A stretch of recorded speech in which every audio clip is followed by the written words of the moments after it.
नमस्कार दोस्तों, मैं लव कृष्ण त्रिपाठी यूपी ज्ञान में आपका स्वागत करता हूं। आशा करता हूं आप काफ़ी अच्छे रहे होंगे और सकुशल होंगे। जैसा कि ट्रेनिंग्स के लिए योगदान आख्याएँ कई तहसीलों में लेखपालों द्वारा दी जाना प्रारंभ कर दी गई हैं, नवीन लेखपालों द्वारा, और उनकी ट्रेनिंग भी शीघ्र ही प्रारंभ की जाएगी नियुक्ति पत्र बंटने के पश्चात। तो उसी कड़ी में कई लोगों द्वारा कमेंट्स बॉक्स में कई प्रकार के क्वेश्चंस पूछे गए। मैंने अधिकतरों का जवाब देने का प्रयास किया है, शायद आपको जवाब पसंद आया हो। फिर भी मैं आपको कुछ चीज़ों पर क्लैरिफाई कर देना चाहता हूँ। कई लोगों द्वारा यह क्वेश्चंस मैं वन बाय वन उठाऊंगा कि क्या क्या चीज़ें हैं और क्या क्या चीज़ें नहीं हैं। पहला नंबर जो देखने में मिला है कि लोगों द्वारा यह पूछा गया है कि सर हमारी छुट्टी कब कब मिलती है, हमें इस नौकरी में संडे को छुट्टी रहती है या नहीं, कब हमें फील्ड में आना होगा, कब हमें फील्ड में जाना होगा, तहसील में कब आना होगा, तहसील में कब जाना होगा, तो क्या क्या सुविधाएं मिलती हैं हमको इस जॉब में, और वेतन के अतिरिक्त क्या क्या प्राप्त होता है। तो उन सब चीज़ों पर आज हम विस्तार पूर्वक चर्चा करेंगे और मैं आपको इस सीरीज़ में एक चीज़ बताने का प्रयास करूंगा कि आपको क्या क्या चीज़ें मिलती हैं और क्या क्या आपको चुनौतियां मिलेंगी, क्या क्या समस्याएं होती है।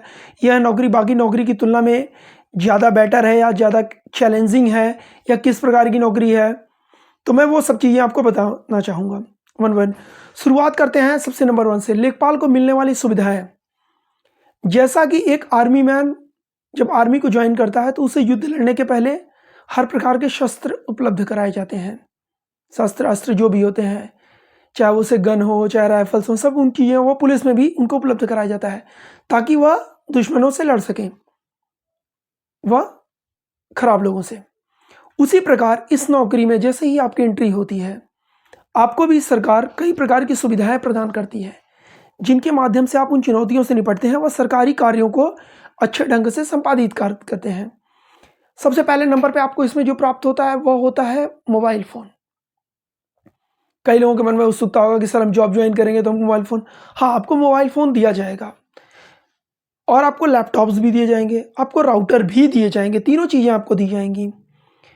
मोबाइल फ़ोन आपको सैमसंग गैलेक्सी S2 एक नॉर्मल मोबाइल फ़ोन दिया जाएगा जिसका प्रयोग हम क्रॉप कटिंग के लिए करते हैं।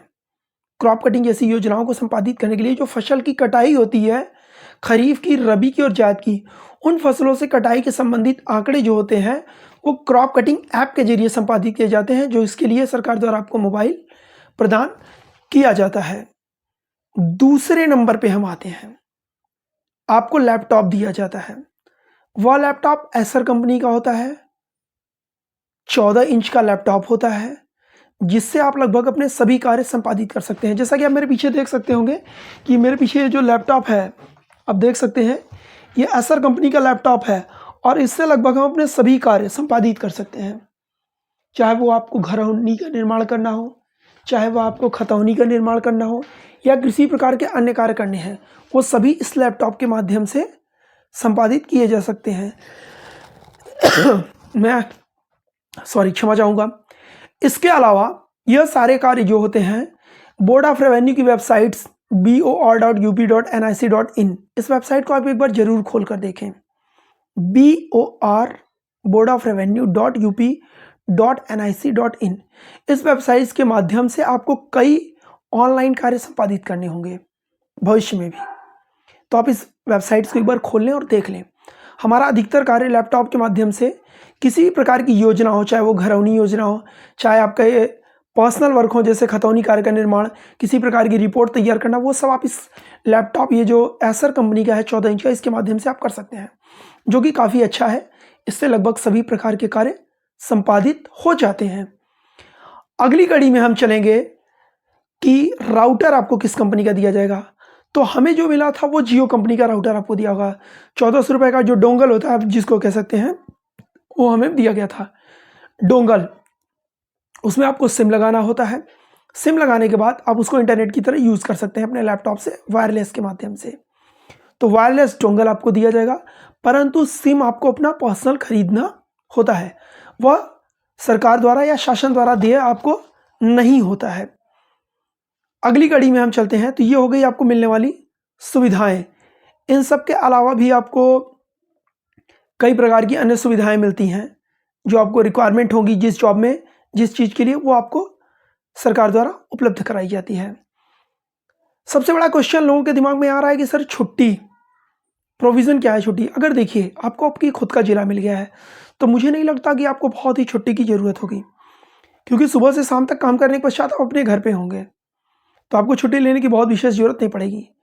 कुछ लोग बाहर के होंगे जिनको छुट्टियाँ मिलती हैं, जो अन्य सरकारी कार्यों में जिस प्रकार की छुट्टियाँ उपलब्ध कराई जाती हैं, उसी प्रकार आपके यहाँ भी सीएल, ईएल की व्यवस्था की गई है। तो सीएल, ईएल आपको मिलेंगी, वो आपको निर्धारित मिलेंगी जो आपका होता है। दूसरी चीज़ संडे की छुट्टी व त्योहार की छुट्टी। कई लोगों के मन में होगा कि सर जो गस्टेड हॉलीडे पड़ते हैं उसमें हमें छुट्टियाँ मिलेगी कि नहीं, जो सरकार की छुट्टियाँ होती हैं वो मिलती हैं कि नहीं, संडे को मिलता है कि नहीं। देखिए ये एक ऐसी नौकरी है जो 24/7 की नौकरी है, इसमें कोई छुट्टी नहीं होती। इसमें आप जब भी जिला मुख्यालय से बाहर कहीं भी जाएंगे या आप अपने ज़िले को छोड़ेंगे, तो आप अपने उच्चाधिकारी को लिखित तौर पे सूचित करने के पश्चात, छुट्टी लेने के पश्चात ही आप छोड़ेंगे, अन्यथा आपके लिए समस्या खड़ी हो जाएगी। तो जब भी आपको बाहर जाना हो, आप लिखित रूप में सूचित कर उनसे छुट्टी लेकर, आपके जो कलीग्स होंगे, सहयोगी होंगे, उनको अपने हल्के का चार्ज देकर ही आप छुट्टी लें। रही बात संडे की छुट्टियाँ अक्सर होती हैं, पर कभी कभी हमारी पैमाइश कुछ होती हैं या कुछ ऐसे कार्य जो होते हैं जो आकस्मिक आ जाते हैं, कोई आपदा आ जाती है, तो ऐसी स्थिति में हमको संडे को भी जाना पड़ता है। पर वह संडे को विशेष कार्य नहीं होता, 2-3 घंटे में भी वो कार्य हो सकता है, 4-5 घंटे में होता है। इलेक्शन के दौरान संडे हो या फिर किसी त्यौहार में कोई संडे हो, तो उसमें ड्यूटियां लगती हैं जो कि आपको संपादित करना पड़ेगा। एक प्रकार से आप कहें जैसे पुलिस विभाग में हर प्रकार की ड्यूटी करनी पड़ती है, छुट्टियां नहीं मिलती, उसी प्रकार आपका राजस्व विभाग भी है, लेकिन उसकी तुलना में इसमें काफ़ी सहूलियत है। आपको एक निर्धारित ड्यूटी मिलेगी जो कि आप संपादित करके कर सकते हैं। और अगर आपको अपनी नौकरी को अच्छे से इंजॉयमेंट करना है, तो बस आप खाली एक काम करो, डेली 4 से 5 घंटे, डेली 4 घंटे आप अच्छे से मन लगा के काम करो। कितने? 4 घंटे। 4 घंटे मतलब अपने सारे डॉक्यूमेंट्स पे केवल वर्क करो। मैं आपको बता रहा हूँ, आप उत्तर प्रदेश के सबसे बेस्ट लेखपाल होंगे। अगर डेली आप 4 घंटे टारगेट बना के अपना काम कर रहे हैं, जैसे आपको कोई भी एप्लीकेशंस मिलता है, आप उस एप्लीकेशंस को टारगेट बना लीजिए कि मुझे 2-3 दिन में निस्तारण कर सौंप देना है। आलस न दिखाएं अपने कार्य में, फिर आप नंबर 1 लेखपाल रहेंगे। आपको कभी भी कोई मानसिक व्याधा नहीं होगी, कोई भी समस्या पैदा नहीं होगी, किसी प्रकार की कोई दिक्कत नहीं आएगी। तीसरी चीज आपकी जो सबसे बड़ी है, नौकरी में दबाव व परेशानी किस प्रकार की होती है? यह नौकरी दबाव से परिपूर्ण है, इसमें आपको दबाव झेलना पड़ेगा। अब आप दबाव कहेंगे किस प्रकार का सर? जैसे एक भाई साहब ने मुझसे लिखा था कि सर प्रधान जी वगैरह दबाव। नहीं, ऐसा कोई दबाव नहीं बना सकता आपके ऊपर। इस नौकरी में आपके ऊपर बहुत ही कम दबाव बनेगा। हाँ, कभी बड़े बड़े उच्च अधिकारियों का फ़ोन आ सकता है आपको कि इस कार्य को सही ढंग से संपादित करें। कभी कभी जिस हल्के में आप रह रहे हैं उस हल्के के लोगों से आप इतना घुल मिल जाएं। देखिए, आप घुलन मिलनसार बनिए, आपको जिस भी हल्के में रहना है वहाँ पे आप घुलन मिलनसार बनिए, पर इतने ज़्यादा ना बन जाइए कि आपके लिए समस्या पैदा हो। पता चला गांव के कई लोगों से आपके मित्रवत व्यवहार हो गए और वही मित्र आपका तालाब पर अतिक्रमण कर रहा है और आपको रोकने जाना है, फिर आप समझ लीजिए आपके सामने क्या समस्या पैदा होगी। तो जो आपको मित्रवत व्यवहार रखना है वह एक लिमिट में रखना है, लोगों से पहचान रखनी है, घुल मिलनसार बनना है, पर एक मित्रवत इतना ज़्यादा नहीं बन जाना है एक समस्या पैदा आपके लिए खड़ी हो जाए। तो आप उसमें एक अच्छा लिंक बना के रखें और एक लिमिटेड पीरियड में रहें। समय समय पर आपके हलकों का भी स्थानांतरण होता रहता है। तीसरा चीज, कई लोगों द्वारा यह कहा गया है कि सर मुझे अलग मंडल मिल गया है, मेरा इस मंडल में हो गया, उस मंडल में सिलेक्शन हो गया, अब मुझे अपने मंडल में जाना है। देखिए, मेरे कई दोस्त हैं जो मेरे साथ इस समय मेरी तहसील में हैं, जो कि अलीगढ़ मथुरा साइड के हैं, पश्चिमी उत्तर प्रदेश के हैं, जो कि पूर्वी उत्तर प्रदेश में ड्यूटी कर रहे हैं। कुछ लोगों का बीच में ट्रांसफ़र हुआ था, मंडल ट्रांसफ़र, तो उनके मंडल में उनको नियुक्त कर दिया गया था। तो अभी आप धैर्य बना के रखें, जहाँ भी आपकी नियुक्ति की गई है पहले आप वहाँ ज्वाइन कर लें। समय समय पर अगर आपको आपके ज़िले में ही अलग अलग तहसीलों में किया गया है नियुक्त, तो निश्चित तौर पर आप म्यूचुअल एक दूसरे लेखपाल सहयोग के माध्यम से चाहें तो अपना तहसील स्थानांतरण करा सकते हैं। उसके लिखित आवेदन एडीएम सर या डीएम सर के यहाँ आवेदन करा सकते हैं। दूसरी चीज, यदि आप उसी मंडल में हैं और आपको अन्यत्र जिला प्राप्त हुआ है, तो भी आपको 2-3 साल के पश्चात आपका स्थानांतरण आदरणीय कमिश्नर साहब के निर्देशन में उनके यहाँ आवेदन अर्जी देकर या म्यूचुअल ढंग से अगर आप आवेदन करते हैं, कोई लेखपाल आपके ज़िले में आना चाहता हो और आप उस ज़िले में जाना चाहते हो, तो ऐसे में आप संयुक्त एप्लीकेशन लगाकर अगर आदरणीय कमिश्नर महोदय को आप देते हैं तो निश्चित तौर पर आपके एप्लीकेशन पे विचार करते हुए आपका मंडल का स्थानांतरण कर सकते हैं। अब रही बात जिनका मंडल के बाहर स्थानांतरण होना है, तो मैं आपको बता दूं अगले 3 साल तक आप कहीं भी स्थानांतरण नहीं करा पाएंगे। अगले 3 साल तक आपको उसी मंडल में रहना पड़ेगा और जहां तक मेरी उम्मीद है आपको उसी ज़िले में रहना पड़ेगा। आपका ट्रांसफ़र हो पाना बहुत ही मुश्किल होगा, आप अन्यत्र ज़िले में स्थानांतरण जल्दी नहीं करा पाएंगे। तो ये हो गई आपके स्थानांतरण की प्रक्रिया। आप धैर्य बनाकर रखेंगे, निश्चित तौर पे आपका स्थानांतरण हो जाएगा। अभी नई नई आपकी नौकरी लगी है तो नौकरी का एंजॉयमेंट लीजिए, ये नौकरी एंजॉयमेंट वाली भी है। मैं नेक्स्ट टॉपिक पे आता हूँ। सर जॉब कैसी है? बहुत मज़ेदार नौकरी है, कभी बोरिंग नहीं आएगी। सर दर्द हो सकता है, परेशानी हो सकती है, टेंशन हो सकती है, बोरिंग नहीं हो सकती इस नौकरी में। डेली नए टास्क, डेली नए टास्क।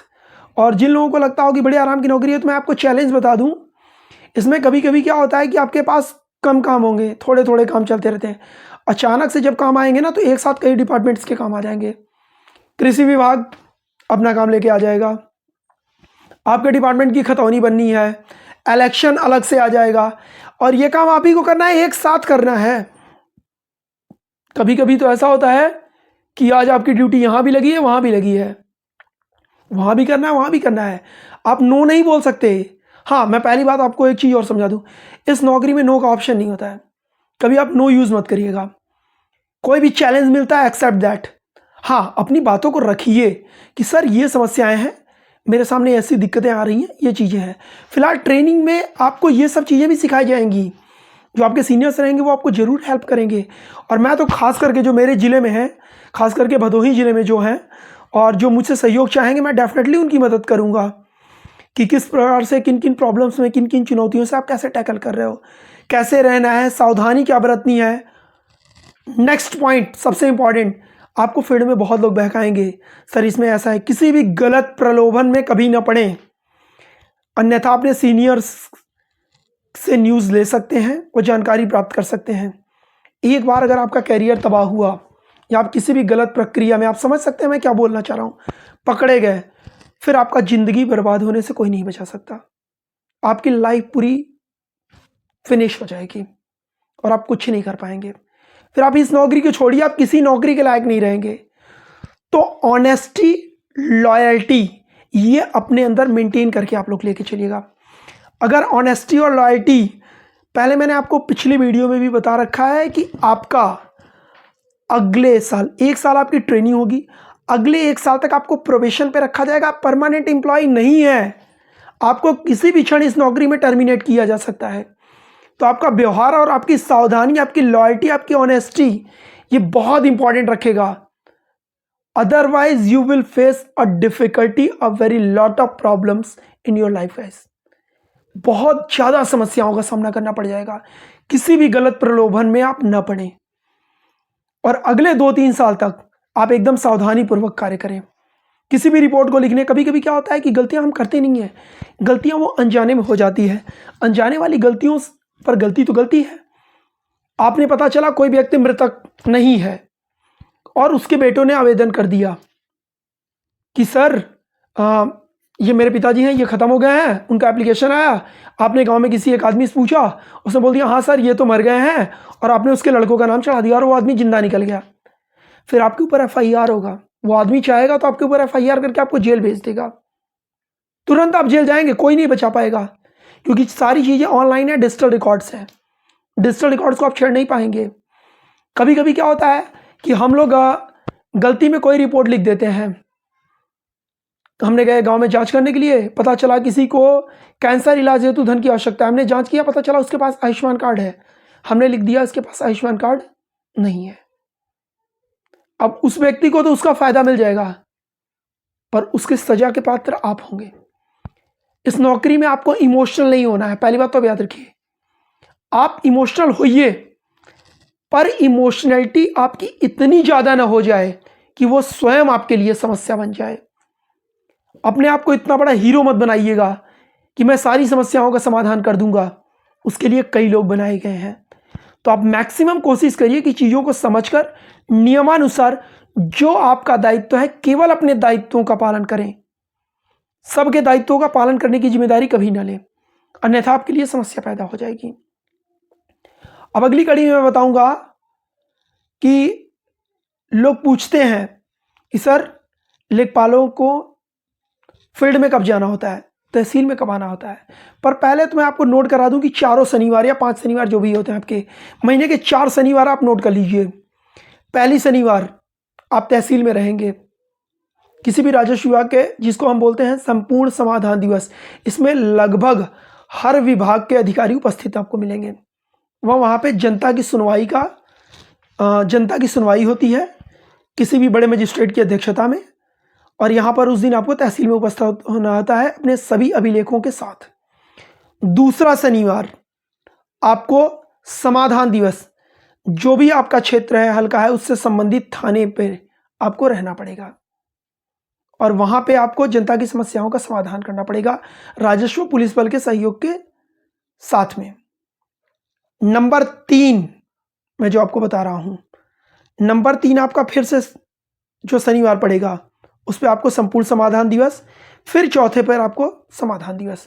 मतलब एक शनिवार को आप तहसील में रहेंगे, अगले शनिवार को आप थाने पर रहेंगे, फिर अगले शनिवार को आप तहसील में रहेंगे, अगले शनिवार को आप थाने पर रहेंगे। अब आते हैं आय जात निवास के बारे में। आय जात निवास पे आपको मैंने जैसे बता दिया है, प्रत्येक आय जात निवास पे आपको सरकार द्वारा कुछ धनराशि उपलब्ध कराई जाती है, जिसके बारे में अभी मैं विस्तृत तौर पे चर्चा करूंगा कि आपको क्या क्या उपलब्ध कराया जाएगा। तो आय जात निवास के लिए भी एक पोर्टल होती है, ई डिस्ट्रिक्ट पोर्टल नाम है उसका। ई डिस्ट्रिक्ट की पोर्टल होती है यूपी की, उस पर आपको एक लॉगिन आईडी और पासवर्ड आपका बनेगा, फिर उसके माध्यम से आप आय जात और निवास छोड़ेंगे। तो पहले आप अगर किसी भी व्यक्ति का आय और जाति छोड़ रहे हैं और निवास, तो पहले उसकी एक बार गांव में अवश्य जांच कर लें वह व्यक्ति उसी गांव का निवासी है या नहीं, क्या वह व्यक्ति उसी जात का निवासी है। पता चला कोई ओबीसी है उसने एससी के लिए अप्लाई कर दिया, कोई जनरल है उसने एससी के लिए अप्लाई कर दिया और आपने उसकी जात का अप्लाई मतलब अप्रूव कर दिया और उसके आधार पर उसको नौकरी लग गई। आपने उसकी जात को अप्रूव कर दिया और उस आधार पर उसको उस श्रेणी में आरक्षण प्राप्त करते हुए नौकरी मिल गई, तो निश्चित तौर पर आपके ऊपर एफआईआर होना है और आपको दंडित किया जाएगा। तो जितना आराम दिख रहा है उतना है नहीं। आंख, नाक, कान, मुंह, सारी ज्ञानेंद्रियों को खोलकर कार्य करना है, अन्यथा समस्या पैदा आपके लिए हो जाएगी। नौकरी में दबाव, कोई दबाव नहीं है आपके ऊपर। आप सही काम करिए, किसी से मत डरिए, आप सही कार्य करिए, आपको किसी से डरने की कोई जरूरत नहीं है। ना ही आपके उच्च अधिकारी आपको गलत कार्य करने के लिए कहते हैं। हाँ, क्षेत्र में कभी कभी ऐसा हो सकता है कि एक पक्ष प्रधान जी होते हैं, एक पक्ष विपक्ष होता है, उन दोनों में कभी कभी आपसी तालमेल न होने की वजह से आपको किसी भी प्रकार का दबाव बनाया जा सकता है। तो मैं आपको बता दूं, किसी से भी कि डरने की कोई जरूरत नहीं है, आप बिंदास कार्य करिए। मैं अभी आपको इस वीडियो में, कुछ वीडियोस में हम दिखाएंगे कि कैसे हम लोग काम करते हैं और बिना किसी के दबाव में और फील्ड में एक अच्छी तरीके से कार्य करते हैं। हमारे लिए पूरी गांव की जनता हमारे लिए लगभग बराबर है। तो आप नियमानुसार कार्य करिए, जो आपकी इस लेखपाल सेवा नियमावली में कहा गया है उसी के अनुसार आप कार्य करिए। अब आते हैं आपदा विभाग। अभी तक आपने राजस्व विभाग सुना होगा जिसमें आप नियुक्त होने जा रहे हैं, पर राजस्व विभाग के अलावा आपका एक और विभाग है जिसका नाम है आपदा विभाग, डिजास्टर मैनेजमेंट। जैसे ही आपकी ये ट्रेनिंग कंप्लीट होगी उसके बाद हम लोगों की ट्रेनिंग 3 दिन की कराई गई थी डिजास्टर मैनेजमेंट की, वो कि मंडल पे कराई गई थी। तो डिजास्टर मैनेजमेंट में मैं बता दूं, आप तो डिजास्टर पढ़ लिख कर आए होंगे आप लोग, तो बेटर आपको नॉलेज भी होगा डिजास्टर क्या क्या होता है। डिजास्टर मतलब आपदा। आपदा आपकी भूकंप से भी हो सकती है, बाढ़ से हो सकती है, किसी प्रकार जहरीले जंतु से, किसी सर्पदंश, आकाशीय बिजली गिरना, फसलों का नुकसान होना। इन सब में आपके पास वित्तीय अधिकार की रिपोर्ट लगाने की शक्ति प्राप्त होती है। जैसे यदि किसी व्यक्ति को सर्पदंश हुआ है और उसने पोस्टमार्टम करा लिया और यह फिक्स हो गया कि वह व्यक्ति सर्पदंश से ही मरा है, तो उसकी रिपोर्टिंग में आपकी रिपोर्ट के आधार पर उस पीड़ित व्यक्ति को 4 लाख तक का मुआवजा मिल सकता है। 4 लाख का मुआवजा उस पीड़ित व्यक्ति को मिल जाएगा। हाल ही में जो कोरोना हुआ था, कोरोना के टाइम में कई लोग मृतक हो गए थे। सरकारी आदेश में आपके निरीक्षण के द्वारा, आपकी रिपोर्ट के आधार पर जो लोग कोरोना से पीड़ित व्यक्तियों की मृतक हुई थी, उनको 50-50 हज़ार रुपये की सहायता राशि प्रदान की गई थी। वित्तीय अधिकार में आपको कई प्रकार के अधिकार आपदा से संबंधित क्षेत्रों में प्राप्त होते हैं। किसानों की अगर फसलों की नुकसान हो रही है तो फसलों के नुकसान पर जैसा भी शासन का निर्देश आता है, आपकी रिपोर्ट के आधार पे उनको फसलों का नुकसान दिया जाता है और वो सीधे उनके बैंक अकाउंट में जाता है। तो आपको कई प्रकार के वित्तीय अधिकार में रिपोर्ट लगाने की शक्ति प्राप्त है। अगला क्वेश्चन, आपको कब फील्ड में रहना होता है, आपको कब तहसील आना होता है? कोई टाइमिंग फिक्स नहीं है, कोई भी टाइमिंग फिक्स नहीं है।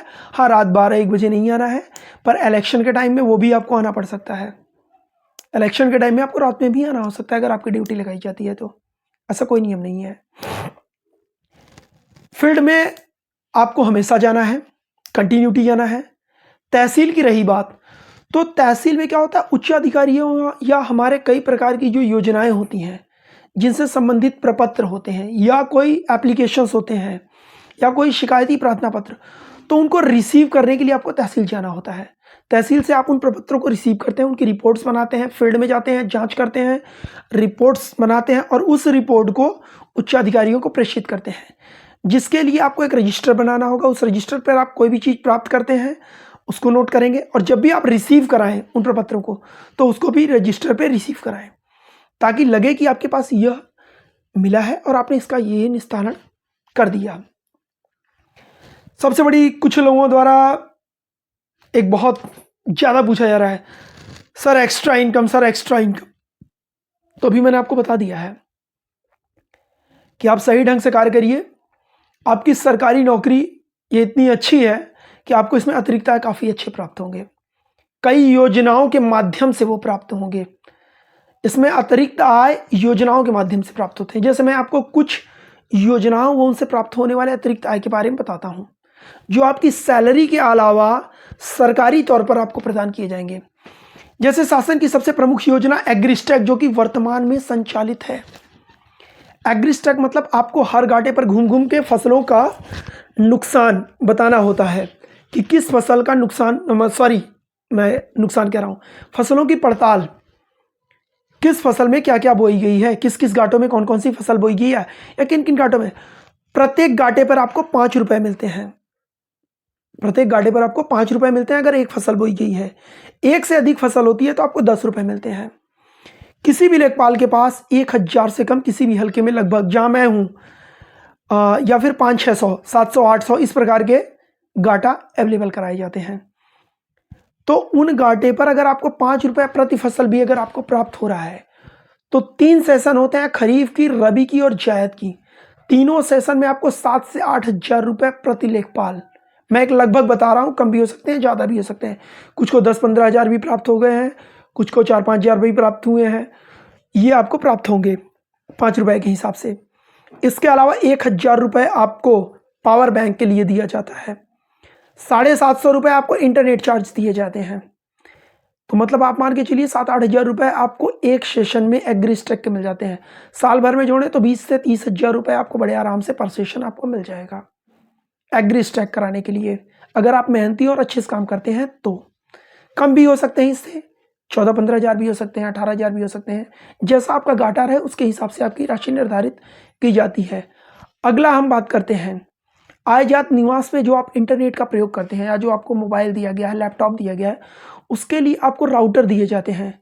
तो उस राउटर पे जो आप इंटरनेट प्रयोग करते हैं उसके लिए आपको 250 रुपये के अप्रॉक्सीमेटली, मैं क्लियर नहीं हूँ, पर 250 रुपये अप्रॉक्सीमेटली के हिसाब से आपको 1 साल का, हर साल आपको इंटरनेट चार्ज मिलेगा। तो मान के चलिए 3 से 4 हज़ार रुपये वो आपको प्राप्त हो जाएंगे। अगला आता है पीएम किसान सम्मान। पीएम किसान सम्मान में आपने जितने किसानों को आप सत्यापन करते गए हैं, जैसे भी हम लोगों ने हाल ही में सत्यापन किया था, तो पर किसान आपको 2 रुपये प्राप्त होते होंगे। अगर आपने 1000 किसानों को सत्यापन कर दिया, 2000 रुपये आपको प्राप्त हो जाएंगे। ये भी एक अतिरिक्त आय है। इन सब के अलावा इलेक्शन में जब भी हर गांव में बीएलओ लगाए जाते हैं वोटर लिस्ट में नाम जोड़ने के लिए, व काटने के लिए, 10 बीएलओ या 12 बीएलओ पर एक सुपरवाइजर की नियुक्ति की जाती है, जो कि एक लेखपाल होते हैं। अन्य विभाग के लोग भी सुपरवाइजर हो सकते हैं, पर एक सुपरवाइजर नियुक्त किया जाता है 10 बीएलओ पर। उसके लिए आपको इलेक्शन विभाग से हर महीने 1000 रुपये की धनराशि प्राप्त होती है। इलेक्शन कार्य हेतु। यह सारी धनराशियाँ आपके इलेक्शन के कार्य के अतिरिक्त आपको प्राप्त हो रही हैं। इसके अलावा जो आप फसलों की क्रॉप कटिंग कराते हैं उनसे मिलते हैं, मतलब वह जनगणना वगैरह में भी आपको धनराशि दे होती है। तो आप ये कह सकते हैं कि सरकार द्वारा जितनी भी योजनाओं का संपादन आपके स्तर पर किया जाएगा, उन सब के लिए सरकार द्वारा एक निर्धारित धनराशि आपको आपके वेतन के अतिरिक्त आपको दी जाएगी। तो ये हो गई आपको अतिरिक्त। अगर आप अप्रॉक्सीमेटली निकलें तो हर साल अगर योजनाओं के माध्यम से देखा जाए तो 50-60 हज़ार रुपये आपको योजनाओं के माध्यम से प्राप्त हो जाएंगे, योजनाओं के संचालन एवं क्रियान्वयन हेतु। ये आपकी सैलरी की अतिरिक्त धनराशि होगी। तो मैं आशा करता हूँ कि आज की जानकारी काफ़ी आपको अच्छी लगी होगी, और डेफिनेटली अभी हमने सेशन स्टार्ट नहीं किया है ताकि मैं नक्शे वक्शे के बारे में बता सकूं, लेकिन बीच में इतनी क्वेरी आ चुकी थी कि जिनके बारे में मुझे बताने के लिए आना पड़ा, और थोड़ी अभी जॉब में हमारी व्यस्तता भी चल रही है तो टाइम कम मिल पा रहा है।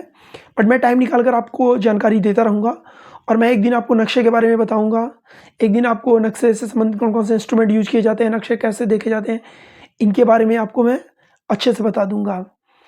कुछ अभी हो सकेगा तो मैं इसी वीडियो में आगे एक क्लिप डाल देता हूँ कि राजस्व टीम कैसे जाती है मौके पर, कानून गो, लेखपाल व नायब साहब कैसे टीम बनाकर जाते हैं, कैसे समस्या होती है।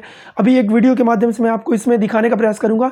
देखिए हम लोग कैसे जाते हैं, कैसे फील्ड में काम करते हैं, क्या चैलेंजेस आती है, किन प्रकार की प्रॉब्लम्स होती हैं हमको। तो ये चीज़ें मैं भी आपको एक वीडियो के माध्यम से इस लास्ट में, इस वीडियो के एंड में मैं आपको दिखाऊँगा। तो मैं आशा करता हूँ कि जो मैंने आज आपकी जानकारी दी है वो आपको काफ़ी अच्छी लगी होगी। हाँ, एक चीज़ और मुझे याद आ गया, कुछ लोगों ने बोला है कि सर मेरा पीजीटी में सिलेक्शन हो गया है, किसी ने बताया कि सर अन्य जॉब में सिलेक्शन हो गया है। देखिए, अगर आपको अच्छे ग्रेड पे की नौकरी मिल रही है अच्छे जगह पे, तो निश्चित तौर पर आप ज्वाइन करें। यह जॉब चैलेंजिंग है, मज़ेदार है, इंटरेस्टिंग है, बोरिंग नहीं होगा। टीचिंग में आपको हो सकता है कि आप एक जगह जा रहे हो, किसी का पीजीटी में सिलेक्शन हुआ, वो पूछ रहे थे, पीजीटी इससे काफ़ी अच्छी पोस्ट है। मैं प्रेफर करूँगा कि आप अपनी वैसे आप स्वतंत्र हैं, पर मैं प्रेफर करूँगा पीजीटी के लिए ज्वाइन कर लें। वह इससे एक अच्छी नौकरी है, क्योंकि आपने बताया कि आप शांत स्वभाव के भी हैं। इसमें आपको विवादों का सामना करना पड़ेगा, डेफिनेटली तौर पे करना पड़ेगा। रोज़ नया सीखने को कुछ मिलेगा, डेली नए प्रकार के लोग मिलेंगे, नए प्रकार के व्यवहार मिलेंगे, तो नई नई चीज़ें मिलेंगी। तो आशा करता हूँ आज का सेशन आपको अच्छा लगा होगा। तो मेरी अगली वीडियो में क्लिप जो डाल रहा हूँ आप देखिए, कैसे फील्ड में जॉब होती है, कैसे समस्याओं का सामना करना पड़ता है। और इसी के साथ मैं आज के अपने सेशन को समाप्त करना चाहूँगा। आशा करता हूँ मेरी दी हुई जानकारी आपको पसंद आई होगी, तो उसके लिए धन्यवाद। आप सब नाप तो हुआ है, लेकिन हमें जब कुछ मिले तब हम सुनिए, मैं आपको बोल रहा हूँ, ये जो हमारा स्पॉट मेमो है, इसका मतलब ये है कि आपकी उपस्थिति में और ग्रामीणों की उपस्थिति में मौके पर नाप किया गया है। अगर आप सहमत हैं इस बात से कि मैं आकर नापा हूँ, तो आप साइन कर सकते हैं। अगर आप सहमत मत करिए, मुझे उसके सर रुकिए, काम करने आए हैं, ठीक है, काम कर रहे हैं। आप सहमत होंगे इस बात की, इसमें केवल यही लिखा गया है कि टीम आई है। हाँ, टीम आई तो टीम आई है, आप सहमत हैं? हाँ। बस केवल यही इस पे साइन हो रहा है कि टीम आई है। आप लोगों में से हमारे तहसील ज्ञानपुर के सभी लेखपाल, सीनियर्स व जूनियर व कानून को महोदय,